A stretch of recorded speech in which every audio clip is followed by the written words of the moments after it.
नमस्कार दोस्तों, मैं हूं एडवोकेट श्यामल मोदी। मैं एक टेक कंसल्टेंट हूं और महसाना गुजरात से बिलोंग करता हूं। हम बिजनेस में जो क्वेरीज आती है जीएसटी के रिगार्डिंग, टैक्सेशन के रिगार्डिंग या और भी कई मैटर्स है, उसको हम टॉपिक को लेंगे और डिटेल में डिस्कस करेंगे, उसके छोटे छोटे वीडियोस बनाएंगे।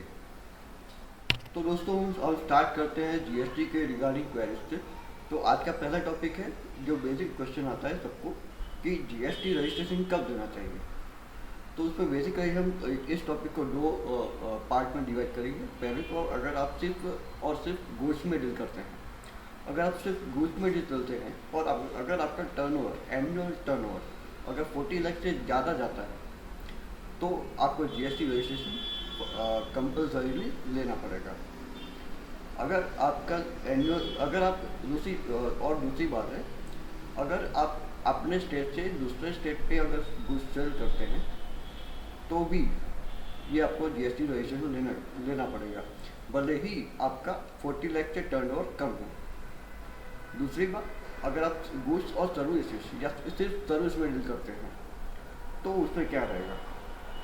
अगर सिर्फ सर्विस में डील करते हैं या गुड्स और सर्विस दोनों में डील करते हैं, तो अगर आपका 20 लाख से सालाना टर्नओवर ज़्यादा रहता है या बढ़ने की गुंजाइश है, तो आपको जीएसटी रजिस्ट्रेशन करवाना पड़ेगा। इसमें गुड्स जैसा कंपल्सरी रजिस्ट्रेशन नहीं है। अगर 20 लाख से आपका टर्नओवर कम है, जैसे कि अगर आप सर्विसेज, सिर्फ सर्विस की बात करेंगे, अगर आप सर्विसेज आप अपने स्टेट से दूसरे स्टेट में प्रोवाइड करते हैं और आपका 20 लाख से टर्नओवर कम है सालाना, तो आपको जीएसटी रजिस्ट्रेशन वैसे गुड्स में ऐसे केस में मैंडेटरी होता है, पर सर्विस केस में ये मैंडेटरी नहीं है।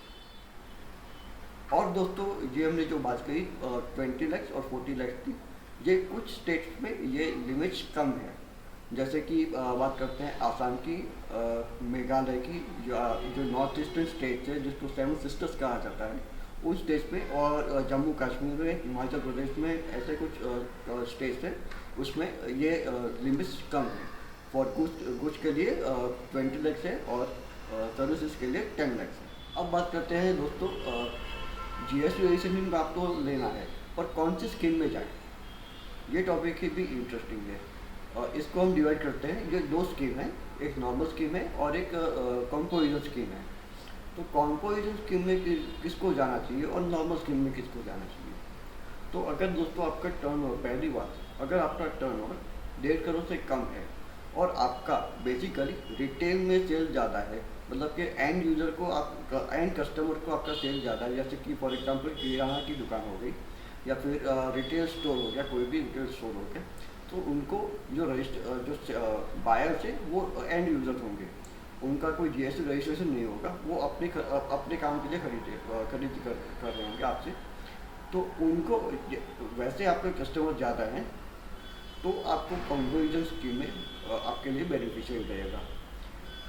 पर कंडीशन ये है 1.5 करोड़ से आपका टर्नओवर कम होना चाहिए।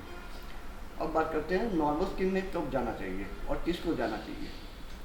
तो नॉर्मल स्कीम में अगर आपका बिजनेस होलसेल का है, अगर आपके कस्टमर्स जो आते हैं उनका जीएसटी रजिस्ट्रेशन होता है, तो आपको नॉर्मल स्कीम में जाना चाहिए, क्योंकि जीएसटी रजिस्ट्रेशन होता है।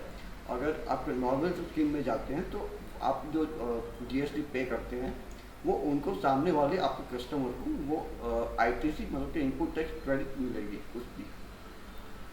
ये इनपुट टैक्स क्रेडिट सिर्फ नॉर्मल रजिस्ट्रेशन में ही मिलती है। कंपोजिशन स्कीम में जो सामने वाला है उनको कोई क्रेडिट नहीं मिलती। और कंपोजिशन स्कीम में एक और चीज़ है, जी आप जो परचेस करते हैं प्रोडक्ट्स, गुड्स, तो उस पर जो जीएसटी लगता है उसकी क्रेडिट आपको नहीं मिलती। और दोस्तों एक और चीज़, अगर आप कंपोजिशन स्कीम में ऑप्ट करते हैं तो आप अपने स्टेट से दूसरे स्टेट में सेल नहीं कर सकते। हाँ, ऑफकोर्स आप परचेस जरूर कर सकते हैं, बट सेल नहीं कर सकते हैं। तो दोस्तों ये था हमारा आज का टॉपिक। अगर आपको इसके रिगार्डिंग या जीएसटी के रिगार्डिंग कोई भी इश्यू हो, कोई भी क्वेरी हो, तो प्लीज़ उसको कमेंट बॉक्स में ड्रॉप कीजिएगा, मैं उसका ज़रूर से रिप्लाई करूँगा।